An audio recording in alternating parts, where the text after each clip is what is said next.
Hello বন্ধুরা, medicine tips চ্যানেলের পক্ষ থেকে জানাই শুভেচ্ছা ও অভিনন্দন। ভিডিও শুরু করার আগে আপনাদেরকে অনুরোধ করব ভিডিও না টেনে পুরো ভিডিও দেখার জন্য। বন্ধুরা, আমার হাতে যে ওরাল পেস্ট দেখতে পাচ্ছেন সেটি হচ্ছে বাংলাদেশের সুনামধন্য কোম্পানি স্কয়ার ফার্মাসিউটিক্যাল লিমিটেডের অ্যাপসোল ওরাল পেস্ট। এটি বাংলাদেশের সকল ফার্মেসিতে পাবেন। অ্যাপসোল ওরাল পেস্টের দাম হচ্ছে ৭৫ টাকা।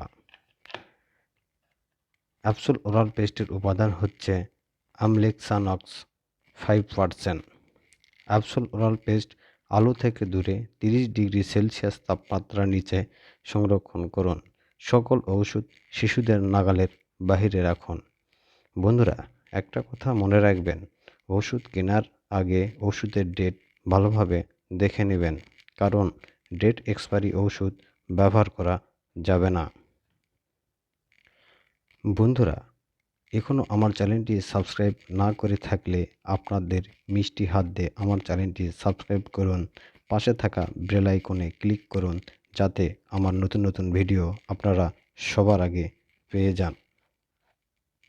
বন্ধুরা, অ্যাপসোল ওরাল পেস্টের কাজ হচ্ছে মুখের আলসার বা মুখের ঘা, যেমন জিহ্বায়, গালের সাইডে, ঠোঁটের নিচে সাদা গোলাকারে হয়ে থাকে, মনে হবে যে আগুনে পুড়ে ঝলসে গেছে, দেখতে ঠিক এরকম গোলাকার। এ ঘাটি মুখের নরম জায়গাতে হয়ে থাকে। অ্যাপসোল ওরাল পেস্ট ব্যবহারের নিয়ম হচ্ছে, যাদের মুখের আলসার বা মুখের ঘা হয়েছে তাদেরকে মুখ ভালোভাবে পরিষ্কার করে নিতে হবে। তারপর মুখে ভালো করে শুকে নিতে হবে। তারপর অ্যাপসোল ওরাল পেস্ট আঙ্গুলে হালকা করে নিয়ে ঘা এর জায়গায় ব্যবহার করতে হবে। 5 মিনিট রেখে ফেলে দিতে হবে বা খেয়ে ফেলতে হবে। বন্ধুরা, এই মুখের ঘা বা আলসার ছোঁয়াচে বা 1 গ্লাসে পানি পান করলে এই মুখের ঘা বা আলসার ছড়ায় না। অ্যাপসোল ওরাল পেস্ট ব্যবহারের পর জ্বালাপোড়া বা ব্যথা হতে পারে, ভয়ের কোনো কারণ নেই, সামান্য সময় থাকে। অ্যাপসোল ওরাল পেস্ট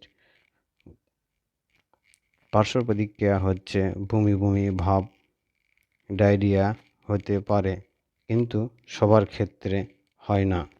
গর্ভ অবস্থায় অ্যাপসোল ওরাল পেস্ট ব্যবহার করলে অবশ্যই ডাক্তারের পরামর্শ অনুযায়ী ব্যবহার করতে হবে। বন্ধুরা, একটা কথা মনে রাখবেন, সব সময় রেজিস্টার চিকিৎসকের পরামর্শ অনুযায়ী ওষুধ খাবেন, কারণ একজন চিকিৎসক একটা রোগীকে দেখে পরীক্ষা নিরীক্ষা করে কার কী পরিমাণ ওষুধ দরকার তা নির্ধারণ করে দেবে। এই চ্যানেল মেডিসিন টিপস এর প্রাথমিক ধারণা দিয়ে থাকে।